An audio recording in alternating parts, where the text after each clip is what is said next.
Para a nossa conversa de hoje, contamos com a presença da professora Maria Helena Guimarães de Castro, socióloga, professora aposentada da Unicamp e atualmente é conselheira do Conselho Nacional de Educação, presidente da Comissão de Formação de Professores e presidente da ABAV, Associação Brasileira de Avaliação Educacional, e embaixadora do PISA para as escolas no Brasil e também consultora educacional. Foi secretária executiva do Ministério da Educação, presidente do Comitê Gestor da Base Nacional Comum Curricular, foi secretária estadual aqui no estado de São Paulo e membro do Conselho Estadual de Educação. Foi presidente do INEP de 95 a 2002, sendo responsável pela reformulação do SAEB, implantação do Enem e do Provão, organização dos sistemas estatísticos educacionais, implantação do PISA no Brasil. Atualmente participa do movimento pela Base Nacional Comum Curricular, do Todos pela Educação e é membro da Academia Brasileira de Educação e da Academia Paulista de Educação. Você tem uma frase que eu me identifico. Por sorte, temos a BNCC. Se o documento não existisse nesses tempos de pandemia, identificar marcos de aprendizagem, definir as atividades não presenciais para avançar no ensino em 2020, estaria sendo muito mais desafiador. A minha provocação inicial é: o que esperar do ano letivo de 2020 e quais os pontos de destaque do novo parecer do Conselho Nacional de Educação, ainda não publicado oficialmente, mas já em circulação, diante do cenário do retorno do ano escolar, quando ele ocorrer. Bem-vinda, professora. Boa noite. Obrigada, Lauri. Muito obrigada pelo convite. É um prazer estar aqui com vocês. Na verdade, o parecer que nós fizemos foi aprovado na semana passada, ainda não foi homologado pelo ministro, é um parecer com orientações para as escolas, para os sistemas de ensino, para as redes públicas e particulares, né? Com orientações do Conselho Nacional, respeitando a autonomia dos sistemas estaduais, municipais e privados, né? Então é importante que vocês compreendam isso. A frase que o Lauri mencionou, a importância da base, é porque em abril nós fizemos um outro parecer, o parecer de reorganização do calendário escolar e de como computar as atividades não presenciais nesse período de afastamento físico, de isolamento físico, né? Como computar essas horas no calendário escolar efetivo, né? Então, aí nós começamos a discutir, eu e o Eduardo Deschamps, que éramos os relatores, né?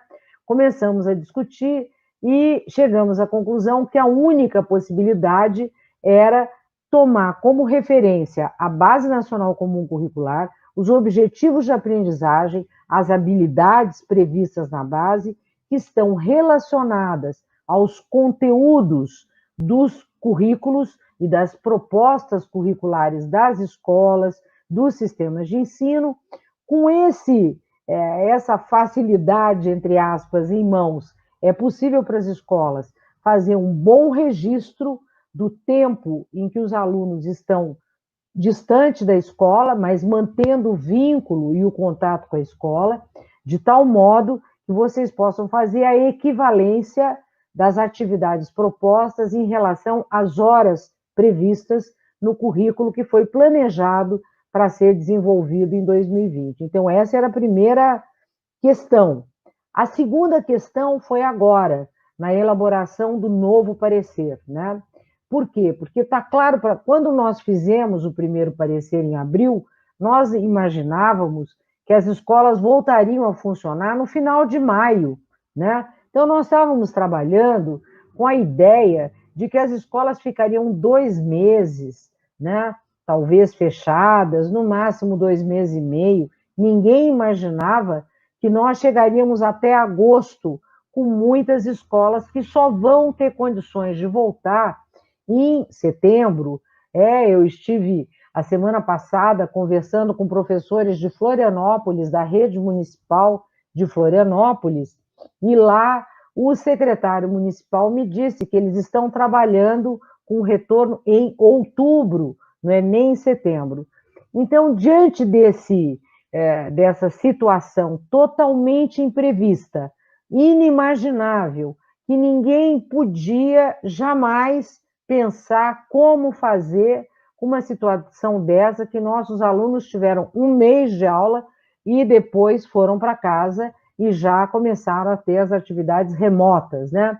Então, a partir daí, nós começamos a trabalhar junto, inclusive, tem alguns estudos sendo feitos sobre marcos de aprendizagem, né? Como é que os alunos podem, no retorno presencial, dar conta do que for possível.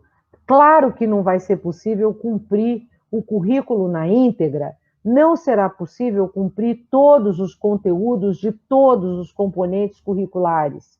No entanto, é importante que a escola destaque quais são os marcos de aprendizagem mais relevantes para que todas as crianças, todos os adolescentes, jovens, cheguem até o final do ano, que deve ser lá pela dia 20 de dezembro, tendo pelo menos cumprido 75% do currículo previsto, sendo que as atividades não presenciais continuarão sendo dadas mesmo com o retorno presencial. Será impossível para as escolas darem conta de apenas oferecer aulas presenciais, considerando todos os cuidados dos protocolos sanitários que prevêem distanciamento entre os alunos, um número menor de alunos dentro da escola, cuidado na hora do lanche, na hora do intervalo, na entrada, na saída, enfim, tem uma série de cuidados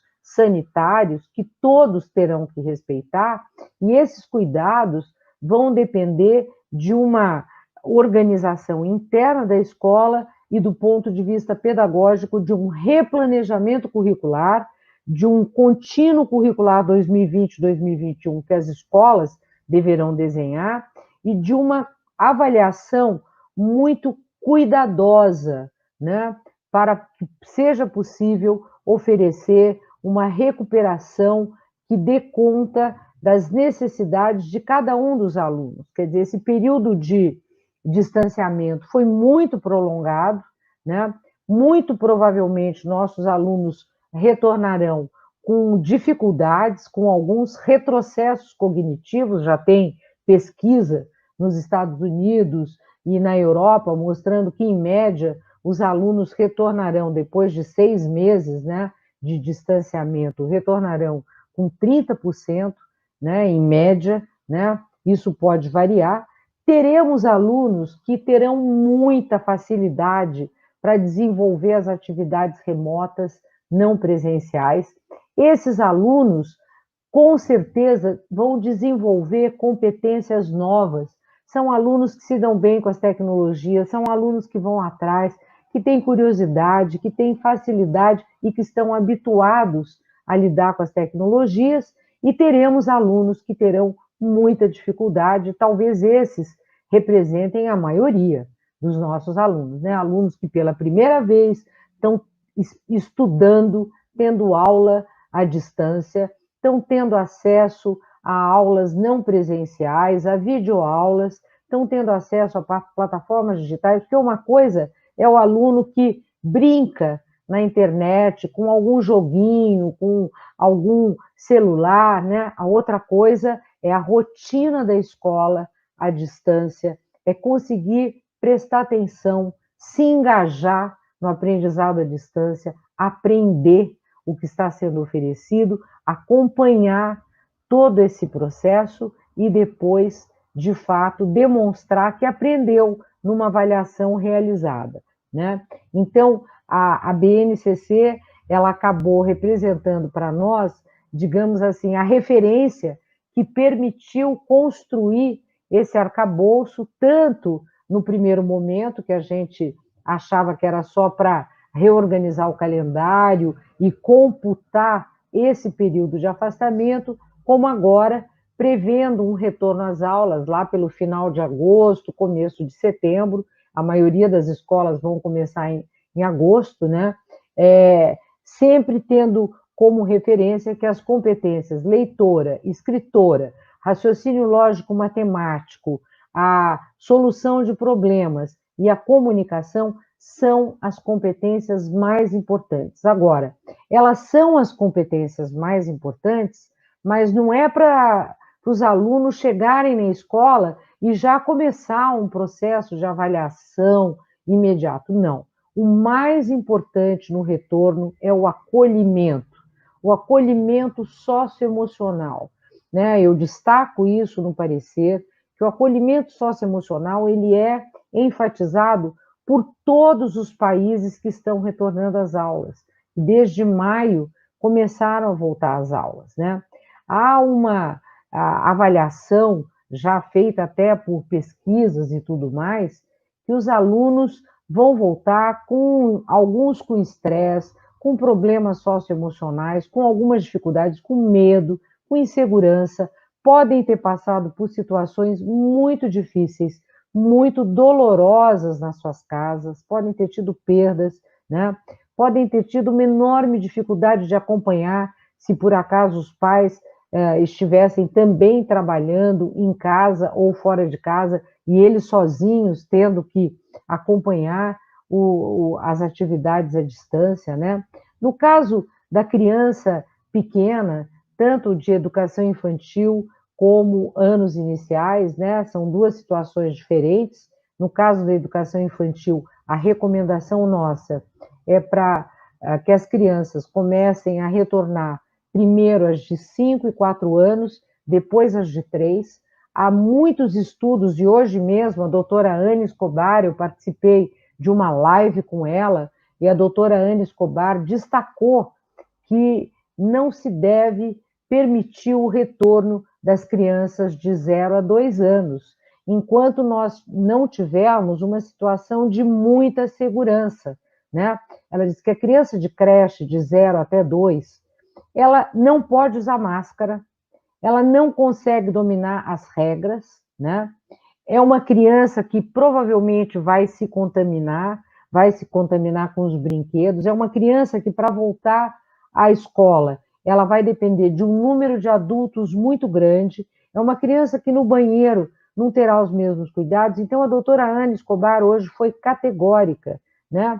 Volta primeiro de 5, depois de 4 anos, depois de 3, 0 a 2, por enquanto, a recomendação dela é para evitar, né?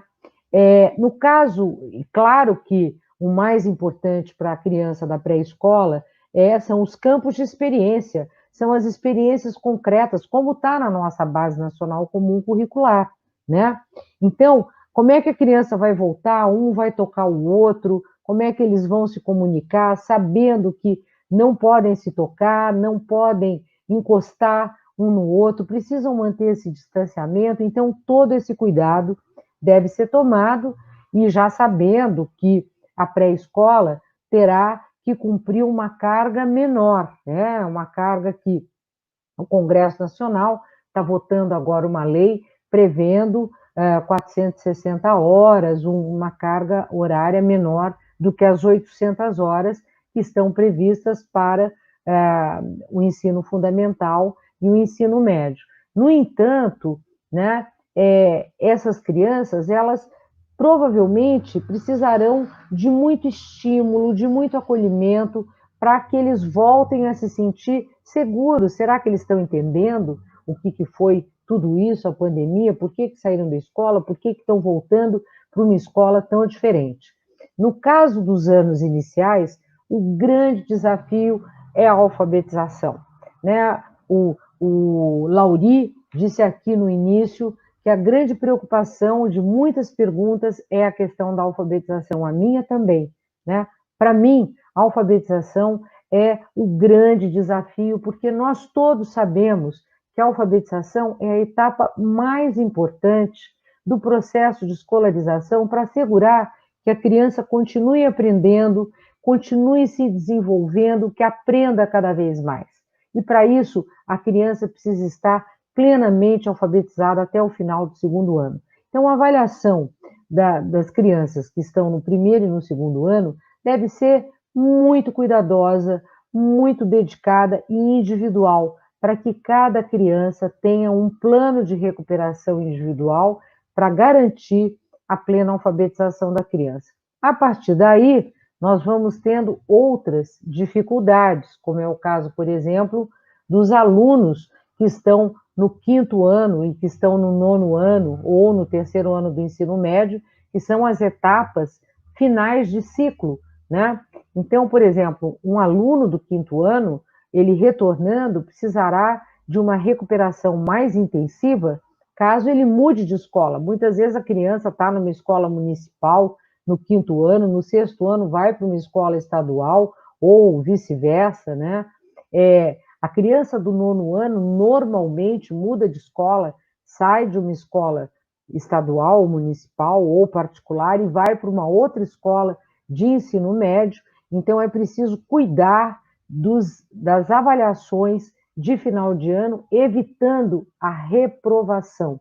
Há uma recomendação muito forte no sentido das escolas evitarem a reprovação, porque nossos alunos já foram muito prejudicados nesse ano de 2020, sofreram muito, né? As famílias sofreram muito, sentiram falta das escolas, nossos professores, queridos professores, sofreram muito, tiveram que dar o sangue para produzir de um dia para o outro materiais, usar metodologias que eles não estavam habituados para desenvolver o ensino remoto, né? Então, as crianças sofreram, os professores sofreram, as famílias sofreram, os nossos alunos foram prejudicados esse ano, né? Então, não é bom que eles sejam mais prejudicados ainda sendo reprovados. Daí a importância do contínuo curricular 2020-2021, de tal modo que os alunos possam recuperar no início de 2021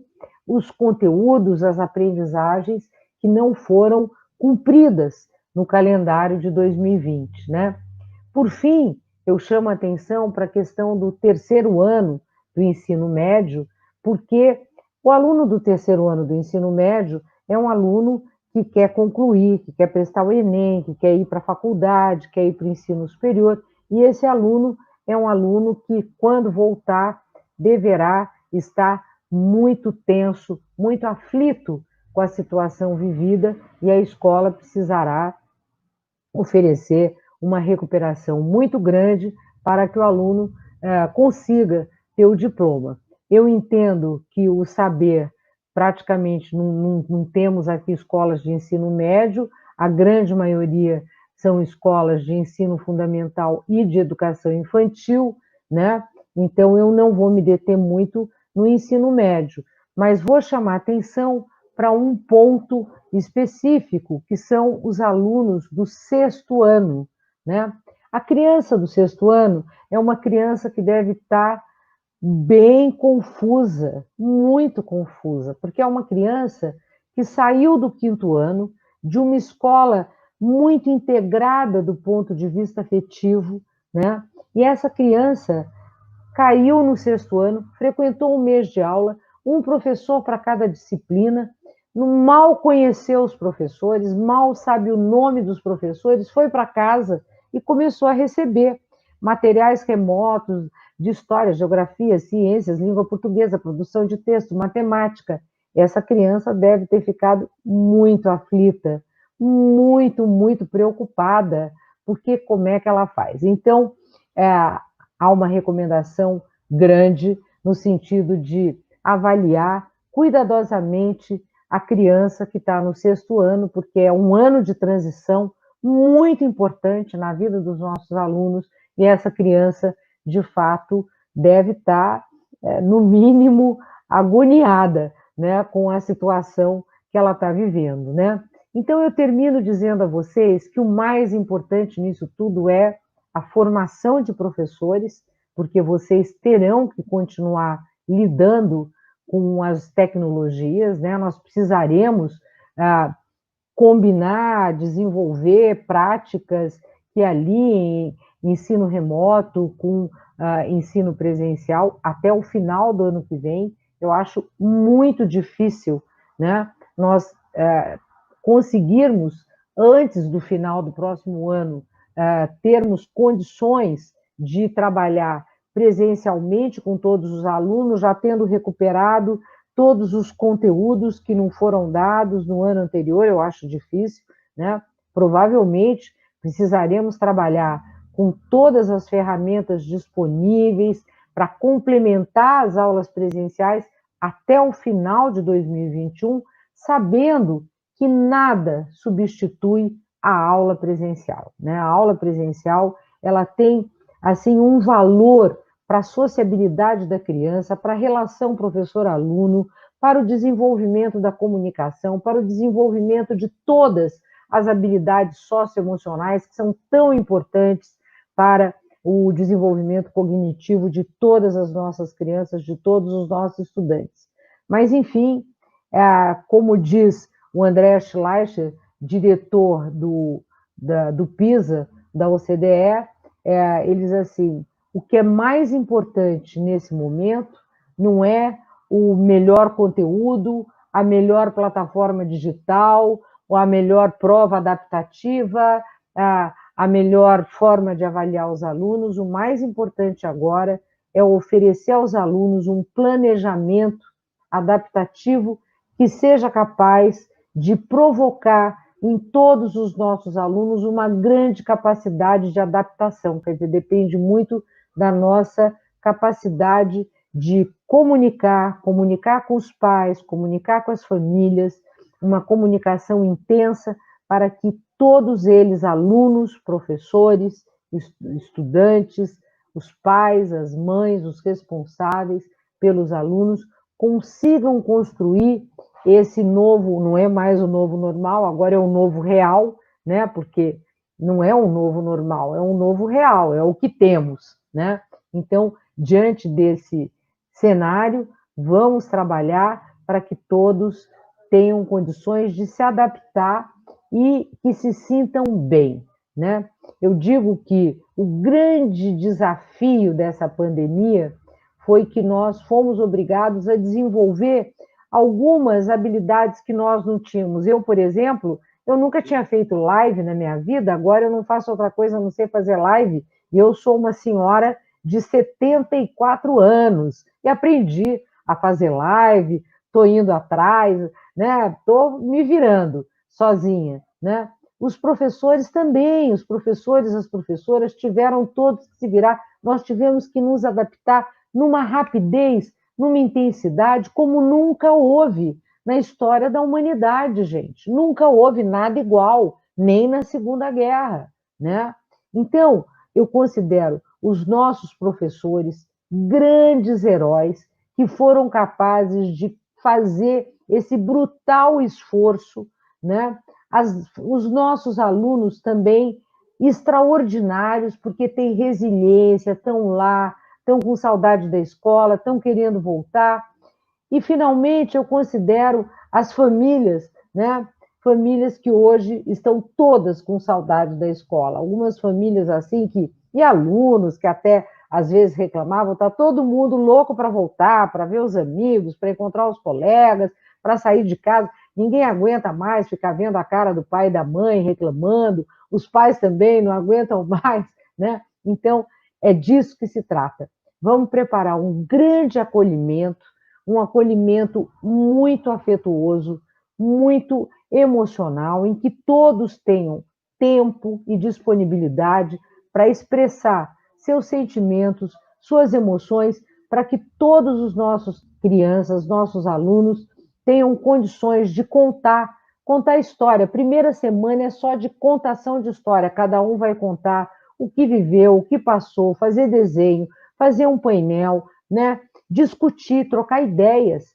As crianças aprenderam uma coisa, que a ciência é muito importante, né? Então, é nossa obrigação agora transformar esse aprendizado num grande projeto de comunicação interna, de discussão interna para valorizar os aprendizados que eles constituíram nesse tempo de afastamento e, ao mesmo tempo, valorizar a ciência, que é muito importante para o futuro deles, né? Então, esse aprendizado e essa adaptação ao novo real é isso que nós vamos fazer daqui para frente. Falei demais. Professor Rubinho, de Lavras, Minas Gerais, pergunta: existe a possibilidade de flexibilização das 800 horas em toda a educação básica? Aparecida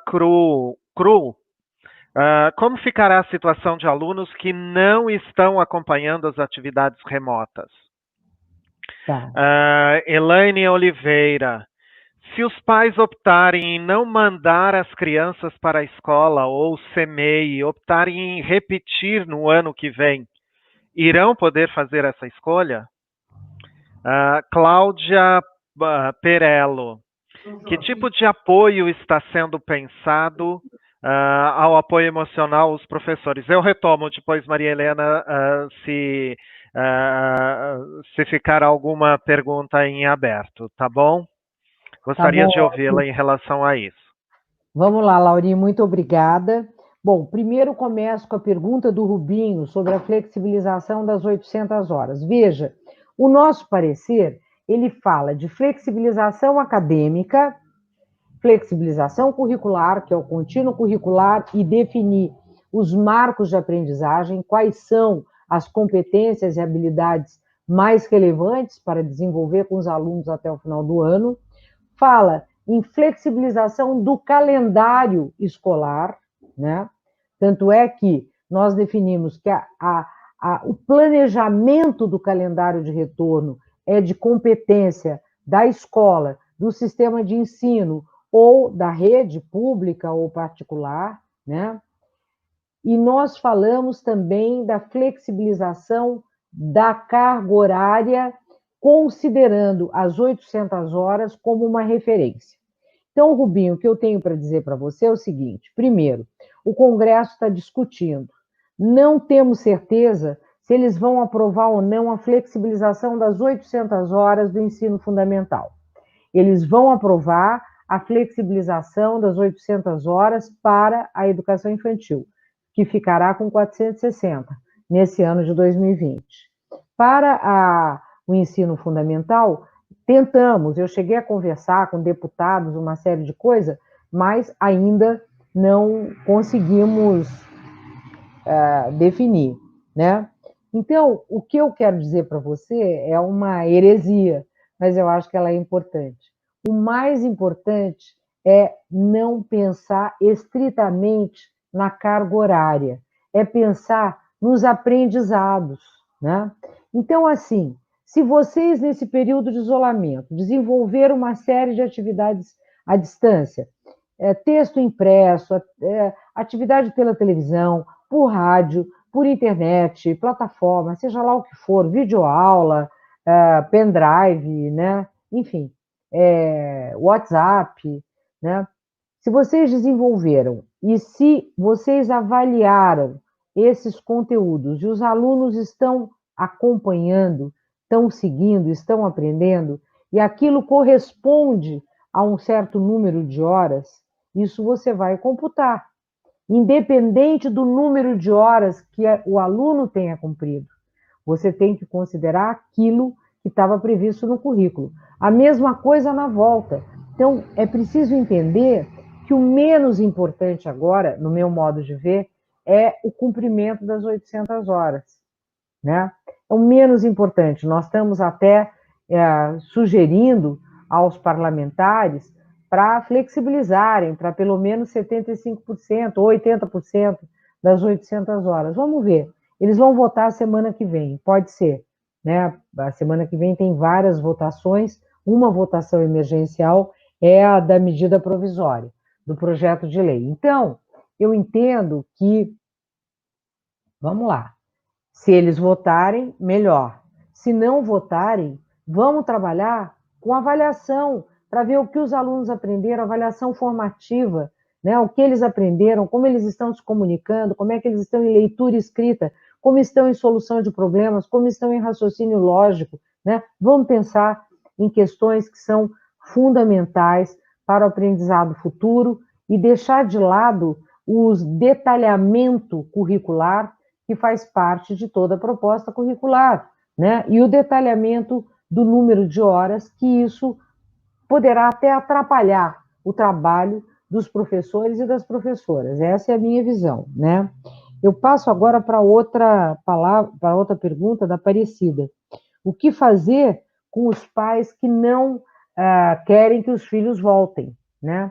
Não querem porque alguns pais não querem que os filhos voltem porque não se sentem seguros. Eles têm medo dos filhos voltarem e desse retorno ser muito arriscado, né? Em vários países já tem lei permitindo que nesse período de pandemia os pais possam decidir se querem ou não que os filhos voltem para a escola. Se o filho não voltar para a escola, por exemplo, em Nova York ou até em Portugal, por uma decisão da família, né,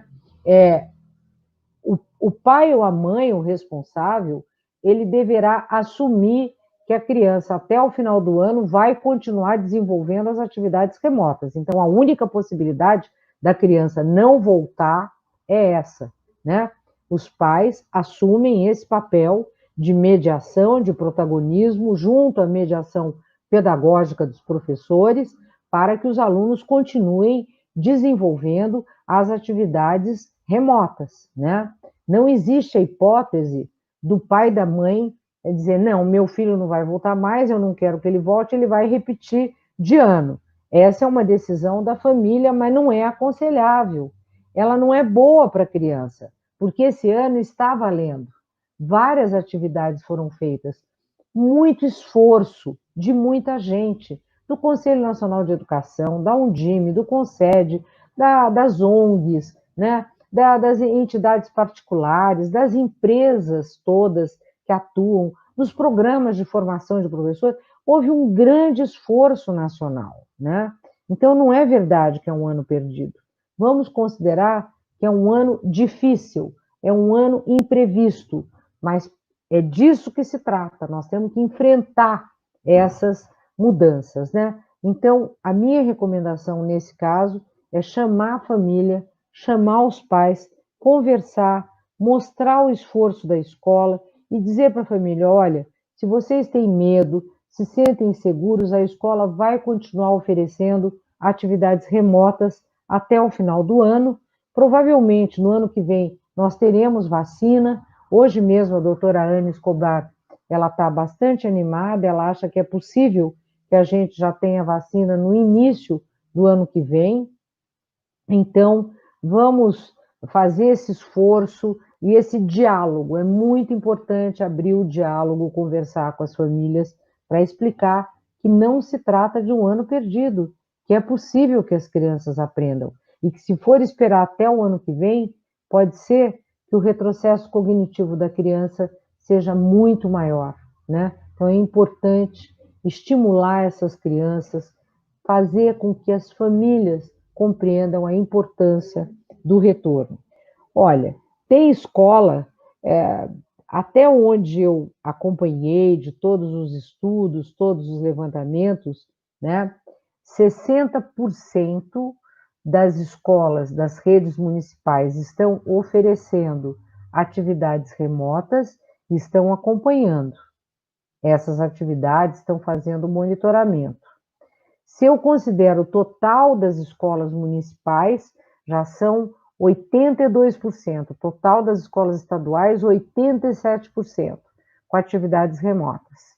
As escolas particulares, todas com atividades remotas. Então, vamos lá, não é que a criança não está acompanhando porque a escola não está oferecendo, a escola está oferecendo, em geral, e por acaso a criança não está acompanhando. É essa a pergunta, Aparecida? Eu não entendi direito. Se a pergunta é, a criança não está acompanhando porque é contra ou porque a escola não está oferecendo atividade remota? Se a escola não está oferecendo atividade remota, a única possibilidade é, na volta às aulas presenciais, a escola terá que repor integralmente o currículo presencial, não vai ter outro jeito, né?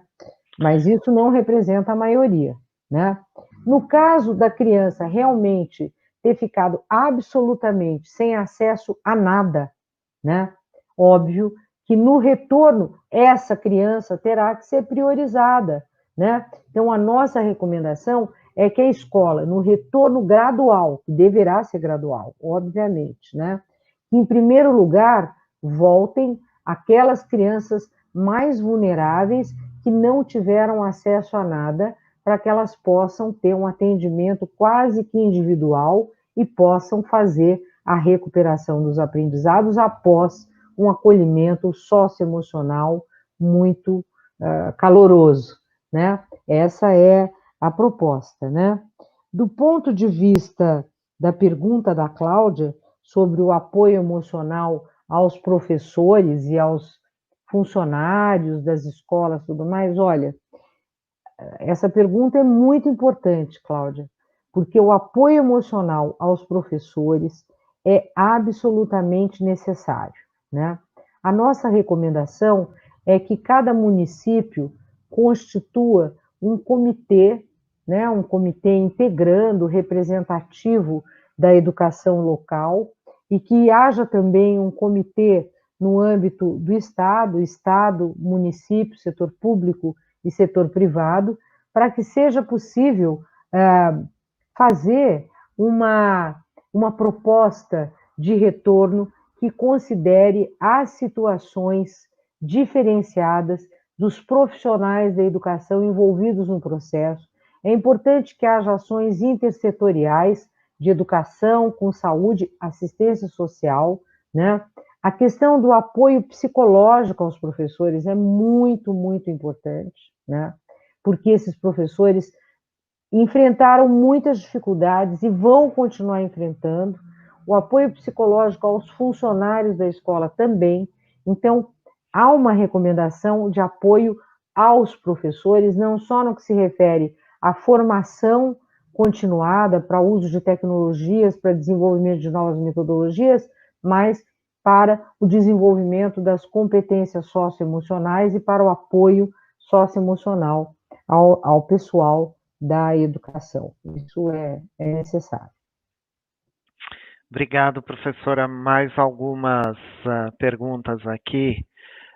E uma delas aborda EJA, que é da Nessa Poli. A educação de jovens e adultos finaliza 2 ciclos em um ano só, ou seja, é semestral. Esses alunos podem realizar avaliações online ou presencial para a conclusão do ciclo e é recomendável neste momento? E uma segunda pergunta neste bloco é da Ediluz Santos. Qual o percentual de participação dos alunos por turma para se contabilizar essas horas da carga horária? E aí é só um comentário, professora, para ilustrar isso, talvez reforçar que um dos termos mais presentes na redação do parecer é a palavra flexibilização. Tá ótimo, Lauri. Bom, vamos lá. Sobre EJA, sim, inclusive nós fazemos ali, um dos itens, trata de EJA, trata de estágios profissionais, que agora estão sendo feitos à distância, né? Trata de cursos de ensino superior, que também são semestrais, cursos técnicos, que são semestrais, EJA, que em geral são 2 ciclos, né? E também que tem uma carga horária semestral. Nesse caso, vai depender muito da escola avaliar, quer dizer, os alunos estão acompanhando essas atividades remotas, né? Se eles estiverem acompanhando as atividades remotas, a escola pode fazer uma avaliação e, em vez de reprovar os alunos, ela pode fazer uma avaliação formativa para ver o que os alunos aprenderam, o que eles tiveram de aproveitamento nesse período, quais as dificuldades, para que vocês possam até reforçar alguma coisa antes da avaliação final para efeito de certificado de EJA, né? Então, eu recomendo aí que depende muito da escola, bom senso, né? A palavra flexibilização, ela aparece porque ela é muito, assim, nesse caso, identificada com bom senso, né? Nós precisamos ser muito sensatos. Nós não podemos usar os mesmos critérios de avaliação que a gente usava antes. Nós não podemos usar as mesmas regras para cumprir os conteúdos curriculares previstos que nós usávamos antes, né? Nós não podemos adotar o mesmo rigor para reprovar aluno no final do ano, desse ano de 2020, que nós usávamos antes. Então, é dessa flexibilização que eu estou falando que vale para a EJA, vale para todas as modalidades, né? Inclusive para educação especial, que eu não falei aqui, mas que é um dos capítulos do nosso parecer. Professora, um pouquinho mais sobre educação especial. Você poderia comentar um pouquinho sobre isso? E a Raquel Fujuta Munari Mendes faz uma pergunta de como seria ter aulas presenciais e remotas ao mesmo tempo?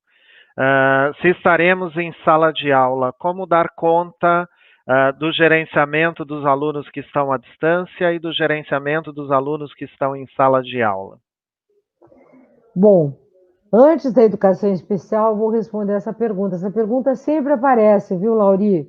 Imagino. Olha, é impossível, não existe clone, né? Se o professor está dentro da sala de aula, está dando uma aula presencial, ele não pode, ao mesmo tempo, estar monitorando o aluno que está à distância, né? Então, é importante que haja um planejamento da escola. Vamos supor, se for uma videoaula, né? O professor está na sala de aula, está dando aula para um grupo de 15 alunos que está na turma, e tem 15 alunos que vão se alternando e que estão em casa acompanhando. Então, tem lá a videoaula. Agora, o professor, se ele está dando a aula, e a aula também é uma videoaula para o aluno acompanhar à distância, uma parte presencial, outra distância, óbvio que esse acompanhamento dos alunos à distância deverá ser feito por algum professor ou monitor que vai estar acompanhando o professor em sala de aula. O professor não vai conseguir dar conta de dar aula para uma turma presencial e monitorar os que estão à distância, vai ser basicamente inviável. Esse é um problema que aparece muito, né? Agora, sobre a aula presencial e remota, né? Quando a gente fala de aula presencial e remota, nós estamos falando de um processo de retorno gradual, com alguns que voltam para a aula presencial, outros que continuam à distância, com alternância, né? É um modelo intermitente ou um modelo alternado, né? Vários modelos híbridos, prioridade para alguns grupos que precisam mais de reposição, de recuperação, né? Acompanhamento menos presencial dos grupos que precisam de menos monitoramento. Então, é disso que nós estamos falando, basicamente, quando falamos do presencial mais remoto. Vai precisar de um planejamento muito, muito cuidadoso das escolas, né, para que esses alunos, nem os alunos se sintam confusos, né, no processo. É preciso acompanhar para que o aluno, para que o professor de fato saiba se o aluno realmente está aprendendo e conseguindo acompanhar, e também para não prejudicar os professores, porque os professores hoje estão sendo muito sobrecarregados, né? Todos, sem exceção. Todo professor que eu conheço fala: eu trabalho sem parar, de dia, de noite, de madrugada, não paro sábado, não paro domingo, nunca trabalhei tanto. Eu falei, eu imagino, porque eu, que sou professora aposentada, mas estou direto trabalhando no Conselho Nacional e fazendo live, reunião, tudo mais, eu nunca trabalhei tanto. Até aqui em casa, minha família reclama, porque não tem sábado nem domingo mais para mim, né? É direto fazendo reuniões, seminários, webinários, né? Então é um momento, eu acredito, de muito desafio para todos nós, né? Mas é preciso resguardar a nossa saúde, né? Porque a saúde vem em primeiro lugar. Educação especial. Isto.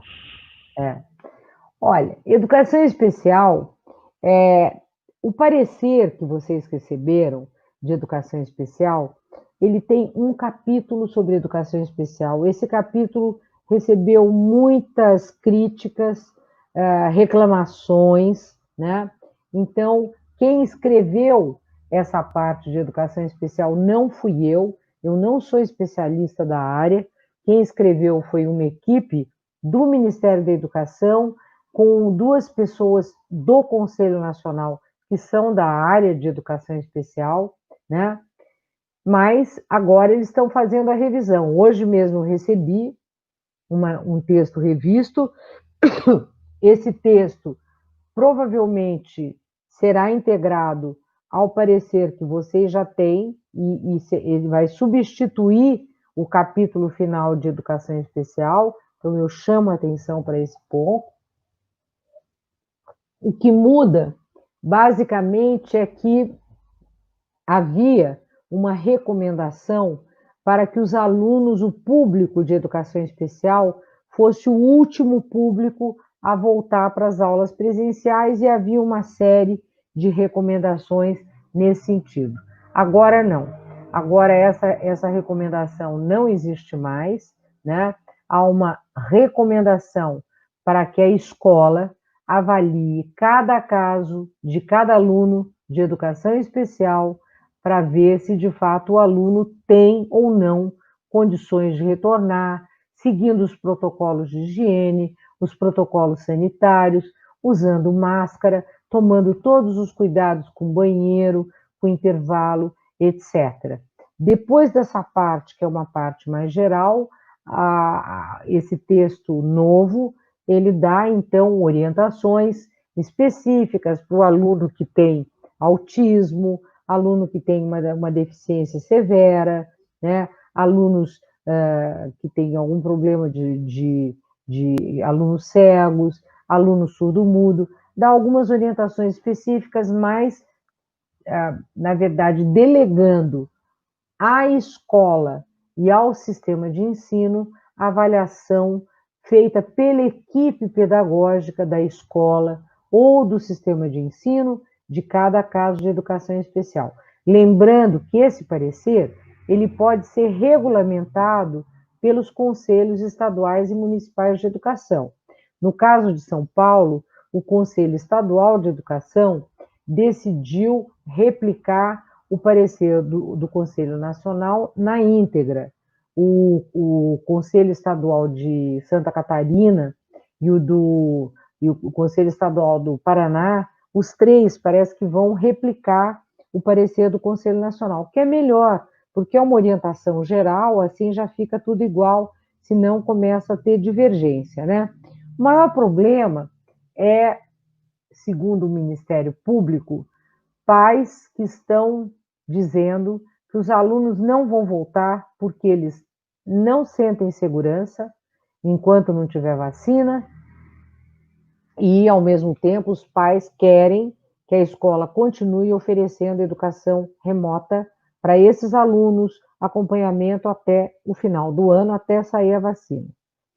Esses pais estão entrando, estão questionando junto ao Ministério Público, o Ministério Público não quer, né? O Ministério Público entende que é preciso respeitar a Constituição, que a educação é obrigatória para todos a partir de 4 anos de idade, e se as escolas voltarem, os pais obrigatoriamente deverão fazer com que seus filhos retornem, a não ser que tenham algum problema de comorbidade, de doença na família, que impeça esse retorno, né? Então, vamos ver como é que fica o Ministério Público, né, gente? Porque ninguém quer também judicializar esse processo. Eu tenho duas lives com o Ministério Público. Tenho uma com o Ministério Público de Rondônia, na semana que vem, em Mato Grosso e Rondônia, e tem uma outra com o Ministério Público do Pará, né? Então, os ministérios públicos estão se movimentando para tentar resolver esse problema, e eu sou muito próxima do ministro Barroso, do Supremo Tribunal Federal. Eu já mandei o parecer para o ministro Barroso e já perguntei a ele, falei, e aí, ministro, o que eu faço, né? Vamos ver se ele me dá uma resposta. Professora, nosso bate-papo está tão envolvente aqui que lá se foi 1 hora quase de bate-papo, uma série de perguntas. Eu tenho 3 assuntos muito rápidos, finais, e depois as suas considerações, as despedidas finais aqui para o nosso público. Formação continuada, muito breve, formação continuada do professor, diante dessas novas tecnologias.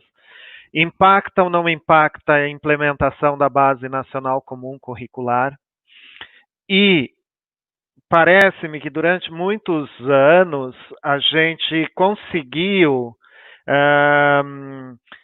espaço quantitativo para os alunos, a inclusão da quantidade dos alunos em sala de aula, e vem uma pandemia, a gente pode ter uma evasão muito grande desses alunos. Essa preocupação, e aí os dados ainda, de cada 100 alunos que entram no ensino médio, 60 e poucos se formam. O que fazer nesses 3 casos? E aí uma recomendação de leitura final. Você veja que eu estou te pedindo milagres nessa reta final aqui, professora. Vamos lá. Olha só, formação continuada dos professores para o uso das tecnologias e para estimular e orientar e realmente formar professores para usar, criar novas tecnologias, usar novas metodologias, é muito importante para a implementação da base. Gente, a base ela está começando a ser implementada nesse ano de 2020, né? Ela começou ano passado, 2019, 2020. A do ensino médio nem começou a ser implementada, e eu acredito que só vai começar em 2022, porque esse ano era o ano de preparação da implementação da base do ensino médio, né? Mas não é possível preparar a implementação do ensino médio se nós não estamos conseguindo nem cumprir o calendário 2020, né? Então, vejam, é fundamental. Nós aprovamos, eu inclusive sugiro ao Lauri uma leitura boa para todo mundo, que é a leitura do que nós aprovamos a semana passada no Conselho Nacional de Educação. Eu sou presidente da Comissão de Formação de Professores. Nós aprovamos uma matriz de formação continuada dos professores, com uma enorme ênfase no uso de tecnologias para poder... E essa nova matriz ela está totalmente alinhada à BNCC, né? Então, a formação continuada, o uso de novas tecnologias, saber como criar novas tecnologias, usar novas metodologias alinhadas às competências e habilidades da base é muito importante para a implementação da base. Os materiais serão cada vez mais digitais, tá certo? Não tem a menor dúvida disso, que os materiais serão cada vez mais digitais. Nós teremos cada vez mais que aprender a usar todo tipo de plataforma. Teremos que avaliar nossos alunos por meio de plataformas de avaliação adaptativa, com questões abertas, além dos testes de múltipla escolha. Cada vez mais as avaliações internacionais usam questões abertas nas plataformas digitais, né? Então, não tem alternativa. Os laboratórios, os simuladores, tudo agora depende de tecnologia e é disso que se trata. Nós teremos que aprender a lidar com isso. Mas a tecnologia, para ser usada dentro da sala de aula, em aulas presenciais, não é para fazer aula à distância, tudo à distância, não. Agora é uma situação excepcional. Eu estou falando de aulas dentro do real normal ou do novo normal, depois da pandemia, nós vamos continuar cada vez mais precisando de tecnologia. Não tem jeito, né? Então, a minha recomendação é que vocês se dediquem intensamente a cursos de formação continuada e consigam cada vez mais aprender a usar essas tecnologias. Lembrem-se, a Unesco, em setembro do ano passado, fez um grande congresso internacional sobre tecnologias para melhorar a qualidade e a equidade da educação básica, né? O relatório é primoroso e mostra que as tecnologias são as ferramentas mais importantes do século XXI para melhorar a qualidade e a equidade das aprendizagens, né? E uma outra hora a gente pode falar disso. Eu recomendo, então, esse relatório da Unesco de setembro de 2019 sobre uso das tecnologias para melhoria da qualidade da educação. Eu recomendo um texto que eu acho muito bom, eu não sei se está em português, é um texto da OCDE sobre avaliação das competências socioemocionais. Tem vários materiais de avaliação das competências socioemocionais traduzidas para o português, que estão no site do Instituto Ayrton Senna, que são muito boas, são gratuitas, todo mundo pode baixar, né? Eu recomendo também um texto, recomendo agora os textos que estão citados nesse parecer de formação continuada de professores, que não foi homologado, que será homologado a semana que vem, se o novo ministro aprovar. Se o novo ministro não aprovar, então eu mando para vocês o que o Conselho já aprovou, tá bom? E podemos depois discutir em outra oportunidade. Que legal, professora. Obrigado. Evasão. Busca, pelo amor de Deus, não deixem os alunos se evadirem, não deixem, por favor. Busca ativa, as escolas têm que fazer busca ativa, os professores, os diretores, os coordenadores das escolas, das redes públicas, particulares, vamos atrás dos nossos alunos, conversar com eles, dialogar, mostrar que é possível, que eles têm chance e que nós não queremos nenhum aluno fracassado, que todo mundo pode aprender e todo mundo vai ter sucesso na vida. Professora Maria Helena, um privilégio dialogar contigo, saber que quem transita na educação como nós e todo mundo que está nos assistindo tem uma representante no Conselho Nacional de Educação com essa clareza, com esta visão.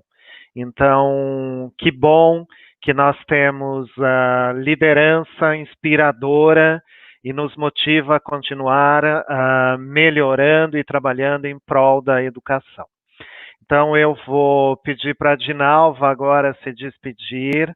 Abra o microfone, Dinalva, nossa intérprete que nos acompanha. Muito obrigada.